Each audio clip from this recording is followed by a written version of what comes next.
Okay mga kaibigan, isa na namang vlog ang gagawin natin ngayon. Ngayon, mag-i-install tayo ng dual horn. At hindi lang basta dual horn, no? Kundi gagamitin pa rin natin yung ating stock horn. So, ngayon, ipapakita ko muna sa inyo kung ano ba yung mga kailangan natin kapag gagawa tayo nito. So, syempre, kailangan natin ng horn, no? Itong aking binili ay snail type, no? Nabili ko lang yan online sa halagang mga 500. So, okay, bibili dun sa shop sa labas, mahal. O, kailangan wise buy tayo lagi, no? Nagtitipid. Pero hindi na sasakripisyo ang quality. So, yan, Bosch snail type na horn. At kailangan para natin ng kailangan natin ng relay, syempre. Itong relay na nabili ko, online ko lang din binili sa halagang 100 kasama na itong holder. At naka-built-in na yung fuse niya. No. Pero kung bibili naman kayo sa shop, wala rin problema. So, hindi nakasama dyan yung fuse. No? Ganyan lang ang mabibili nyo. Kailangan bumili kayo nito. Fuse holder, no? Kasama yan. Pero syempre, dahil ngayon meron na itong fuse, hindi ko na ito kailangan. Ano pa ba kailangan natin? Syempre, kailangan natin ng wire. So, importante na yung wire natin, mas maganda kung dalawang kulay. Para hindi tayo nalilito pag nagwa-wiring tayo. Syempre, kailangan natin ng plies. At ito, tinanggal ko yung aking horn muna pansamantala para lang makapakita ko sa inyo kung ano ba yung mga connection na pwede natin gawin. Cable connector. So, optional yan. Nasa inyo kung gusto nyo. So, meron ako dito dalawahan. Nabili ko lang siya sa electronic shop sa halagang 25 pesos. So, tandaan nyo, lagi kayong bibili sa electronic shop. Huwag doon sa mga shop ng motor. Overpriced. What else? So, syempre, kung gusto mo ng switching ng horn, kailangan meron kang switch. So, sa akin ito, no, 3-way switch. Pwede rin naman na yung halo switch. No? Pero para mas makamura tayo, ito ang aking binili. Binili ko lang to, hindi pa kasama yung wire, itong switch lang. 25 pesos lang din yan sa electronic shop. No. Tapos, electrical tape para sa pag-aayos ng ating wiring. And then, etong shrink tube o heat shrink, kung ano man ang tawag nyo dyan. So, binili ko lang din siya sa electronic shop. So, meron tayong medyo makapal at meron din tayong medyo maliit ng konti, no? Mahalaga to para ma-secure natin yung ating wiring. Tapos, kapag kinakabit na natin yung ating motor, o yan, sa ating motor, kailangan natin ng cable tie para maayos yung wiring, hindi salasalabid, lalo pat nakalagay sa unahan. Pag kumabig tayo ng ating manibela, kailangan walang sabit.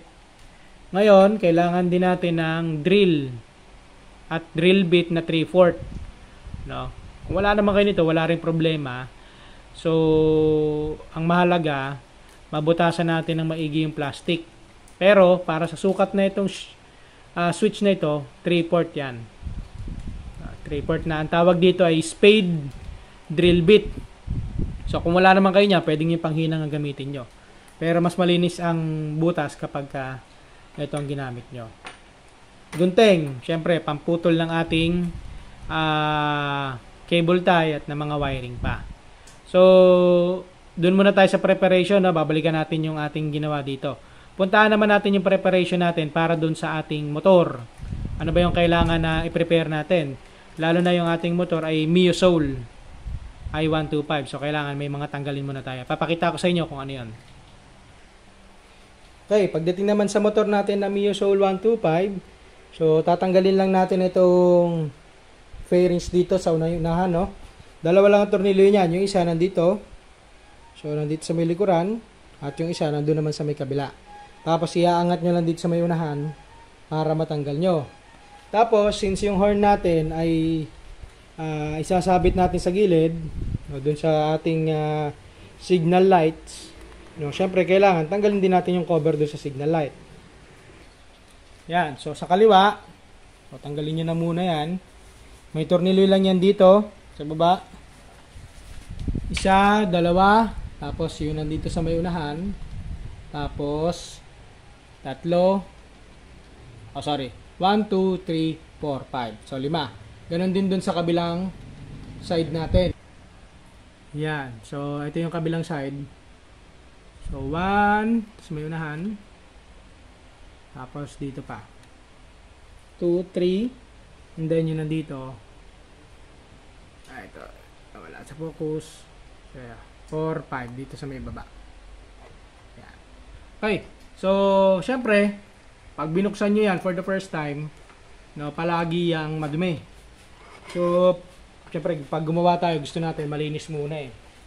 No, kaya kailangan, no, linisin nyo muna kasi pag maputik, mahirap gawin, hindi nyo masyado makikita. So, linisin muna natin, punasan lang ng kaunti, pati yung kabila. So, balikan natin ngayon yung sa paghahanda naman dun sa mga horn. Okay, so papakita ko naman sa inyo yung pagkakabit natin ng ating wire doon sa mga terminal ng ating busina. So, kung ayaw nyo yung ganyan, pwede kayong bumili ng ganito. So, yan ay talagang dinesign para dito. Pero kung wala naman kayong mabili, no problem din yan. So, pwede kayong gumamit ito, shrinkable tube o heat shrink, o kaya naman ay electrical tape. So, ang gagawin lang natin, no, ilulusot lang natin yung ating wire doon sa terminal. Yan. Pagkatapos, sisiguraduhin lang natin na hindi siya maluwag para hindi tayo nawawala ng connection. So, iikot lang natin ganyan. Tapos, pipihitin natin.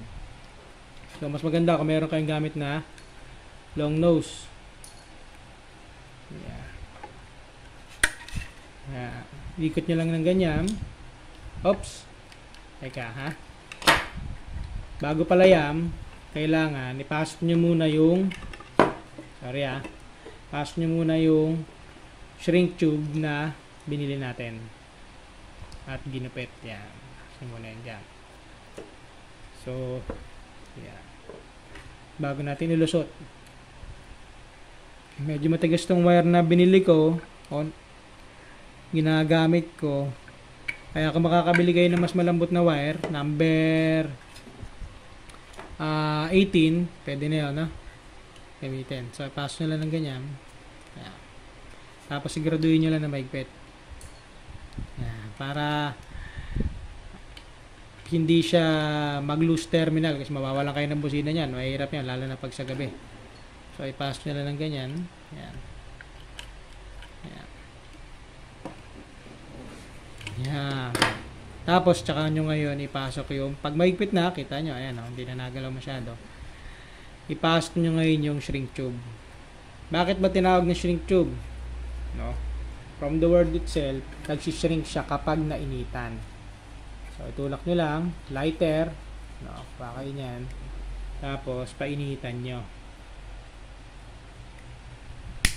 Yan, automatic na yan, no? Kita nyo? Na nagsishrink siya. Ikutin natin. Yan. Wag masyado kasi pwedeng masunog yan at yung wire. Yan.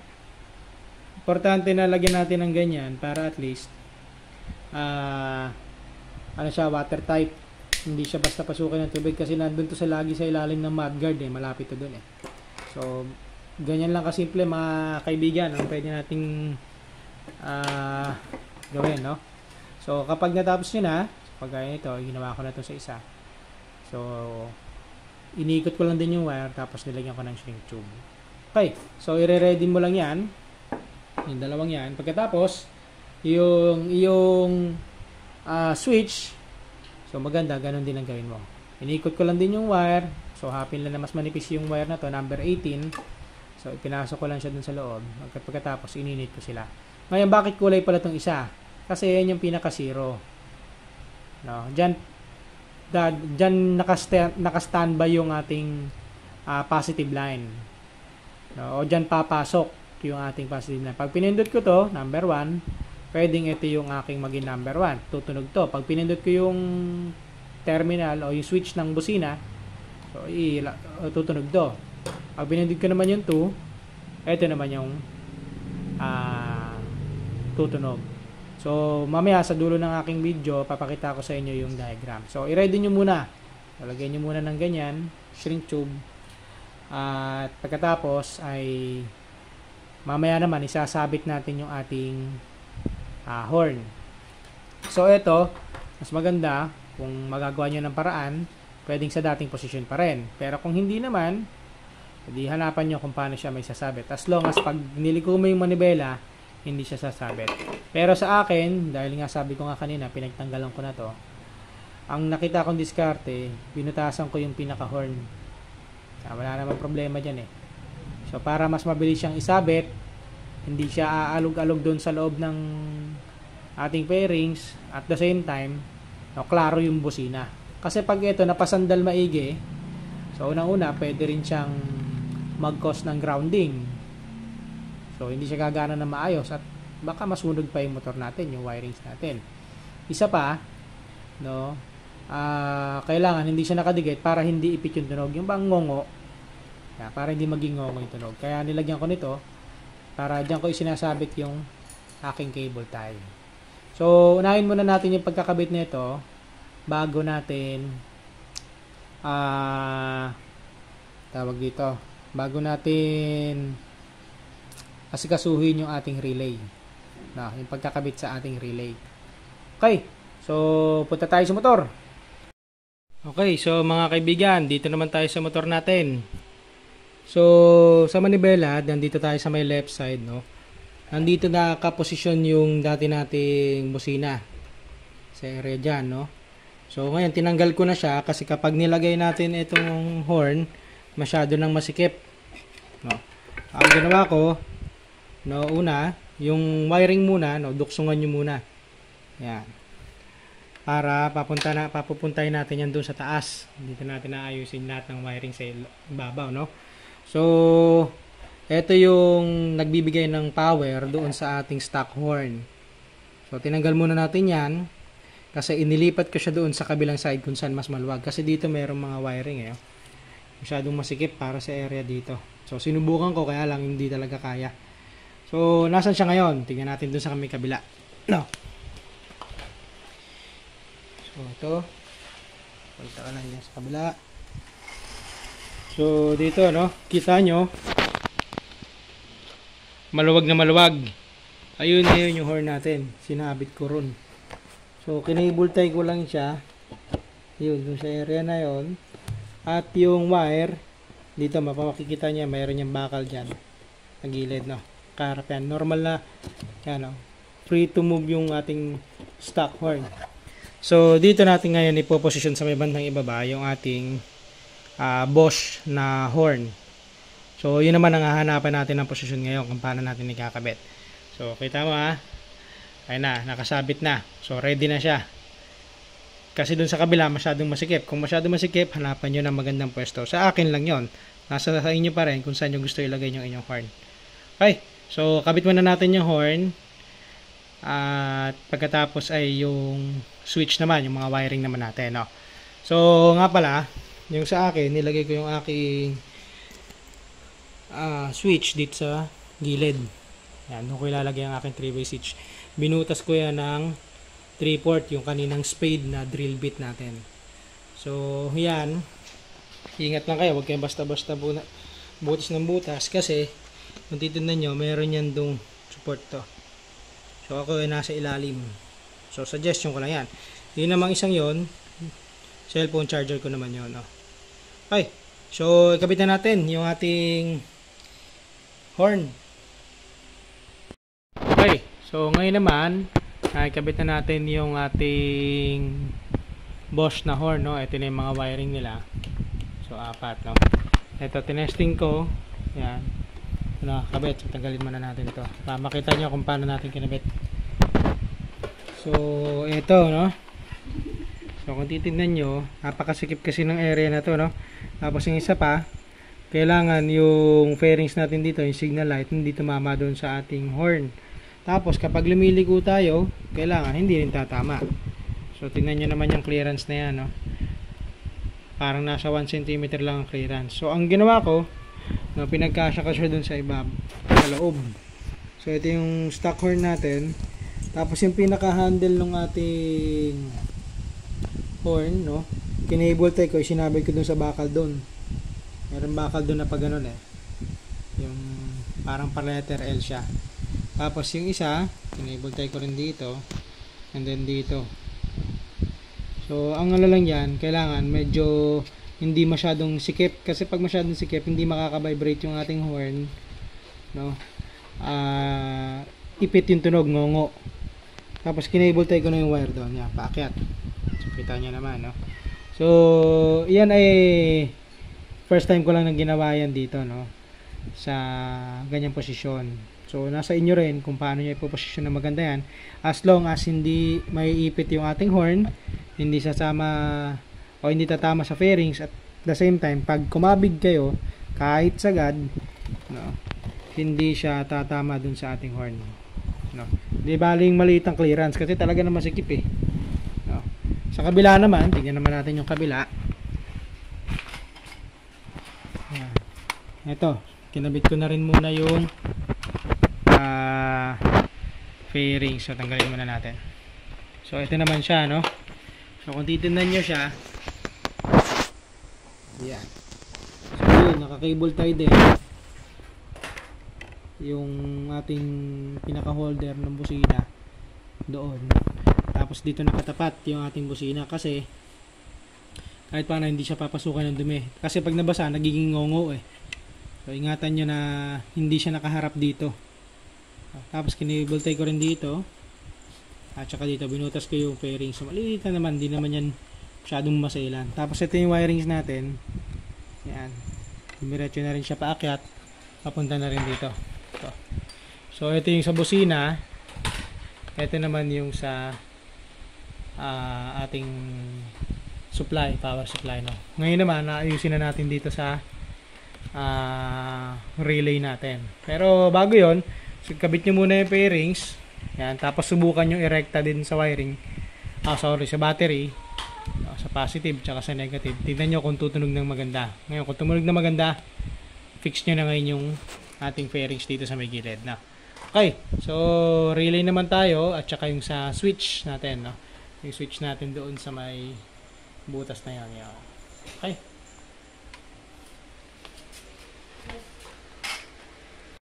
Okay, so mga kaibigan, kagaya na sabi ko kanina, dito naman tayo gagawa, no? Ito na ngayon yung wiring doon sa ating stock horn. So nandun siya sa may gilid, kung pinadaan, yan, may likuran. So secure na yan doon kasi naka-cable tayo na yun doon sa ilalim. Ito naman yung ating sa dual horn. Tapos kinabit ko na rin yung ating switch doon sa may gilid. Ayun, nakita nyo? Ito yung tatlo sa kabila. Ito. Yan. So ito na. Kagaya na sabi ko kanina, itong pula, yan yung ngayon ang magiging pinaka-source ng ating switching, no? Tapos isa sa mga ginawa ko, no, nagkabit ako dito ng terminal block para dito na tayo kakabit sa ilalim ng ating mga negative. Isa pa, yung terminal block na binili ko, ito 30 pesos lang siya, no? Mura lang. Magkakabit pa ako ng isa dito sa positive kasi marami pa ako ikakabit ng mga auxiliary light. So pwede nyo panoorin yung sa susunod ng mga video. So ngayon, ito lang munang dual horn ang gagawin natin. Sa relay naman, temporarily isasabit ko siya dito sa tornilyo na ito. Pero magdadagdag pa ako ng relay, so mag-a-adjust pa yan dyan sa susunod na mga video ko, no? So dito sa video na ito, dito yung nakakabit. At pagkatapos ikakabit na natin yung ating mga wiring. Tapos kung gusto nyo, kung meron kayong terminal block, wire connector, pwede nyo rin gamitin. Dito sa switch, gusto ko siyang gamitan ng tawag dito, wire connector. To 40 pesos itong tatluhan. Sa electronic shop ulit, huwag kayong bibili dun sa mga motor, mga bilihan ng motor, mamahalin dun. So yan, kakabit ko yan dyan. Tapos ito naman ay kakabit ko doon sa iba pang mga wiring ng ating horn. Okay, so kabit ko muna to mga to, tapos balikan ko kayo mamaya, no? Kabit ko lang to dito, kabit ko yan dito mamaya, Tapos ito, mga negative ng ating busina, no? Stock horn, tsaka yung dual horn, i-arrange muna natin para yung mamaya, positive na lang yung ating gagawin, no? Okay. Okay, so mga kaibigan, ito na, nakikabit ko na yung wire connector doon sa ating switch, no? Tatlo. Yung red, yan ngayon yung pinaka isi-switch nating power, no? So, yung dalawa, yung yellow at saka white, kinabit ko ngayon siya dito sa isa pang terminal block. Na ito namang isa, na ikakabit natin doon sa positive ng ating dual horn, yung Bosch. And then ito yung itim, yan naman na magbibigay ng supply doon sa ating stock horn. So, ang gagawin muna natin, no, itong pula, no, ay ikakabit muna natin dito sa number 87 ng ating relay, no. So, paano nyo malalaman kung ano yung number 87? So, buksan nyo lang. Tapos, ayun. Makikita nyo yun doon sa loob. Ayun, number 87, no. So, tapos ibabalik nyo yung ganyan. Okay? So, hindi kayo pwedeng magkamali kasi yan ay dadaluyan ng kuryente. So, itong black and white, yung number 86 tsaka number 85, yan yung magkakaroon ng source. So, pag nabigyan ng na-energize to, pag pinindot nyo yung busina, magdidikit ngayon yung contact. Pag nagdikit yung contact, yung positive, itong kulay blue, no, ito yung number 30. Yung positive nito, babiyahe papunta ngayon dito sa number 87. So, 30 to 87. So, may standby cable tayo dito. Ngayon, pag nagkaroon ng contact to, pag didikit yung contact, so, babiyahe ngayon yung kuryente. So, yung switch, yan ngayon yung magde-decide kung saan pupunta yung kuryente, kung doon ba sa stock horn o doon sa dual horn. So, ang gagawin muna natin, yung basic lang muna, itabi muna natin itong relay. Pagsamasamahin muna natin yung negative ng ating mga busina. So, ito ngayon, blue. Ayan yung negative. Actually, hindi naman yan, wala naman polarity yan eh. So, basta kunin nyo yung isang terminal, kunin nyo yung wire, tapos kunin nyo rin yung doon sa ating dalawang busina. So, ganito lang gagawin natin, no? So, pagsasamahin natin ng ganyan, samahin ganyan, tapos kukuha lang tayo ng isa pang wire para yun ang ikakabit natin. Hindi na tayo maraming kakabit pa dun sa negative. Isa na lang. So, pagsasamahin nyo lang ganyan. Tapos kuha kayo ng plies. Pwedeng plies o pwedeng mano-mano. So, ikot nyo lang ng ganyan. Ayan. Yung ating wiring. No? So, kung may maisip kayo mas magandang paraan kung paano mag-wire, walang problema. So ngayon, ito meron akong shrink tube na mas malaki, gaya na pinakita ko kanina. So ngayon, yan ngayon ang ipapasok ko dyan para ma-secure natin yung ating connection. Yeah. Kasi inihitin natin yan mamaya. Okay? Pasok nyo lang yan dyan. Tapos magandaan nyo yung pwesto para at least hindi naman masama yung ating pagkaka-wiring, no? Tapos initin nyo ng lighter.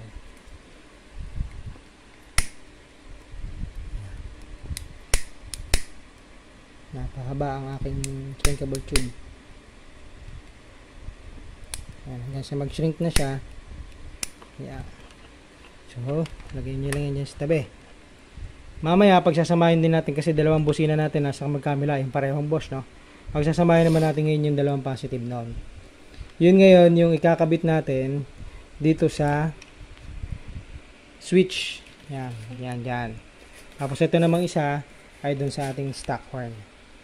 Okay, so ito, talupan ko muna yung mga wire. Tapos ito rin ay pagkakabitin na natin. Tapos explain ko na lang sa inyo mamaya, no? Okay.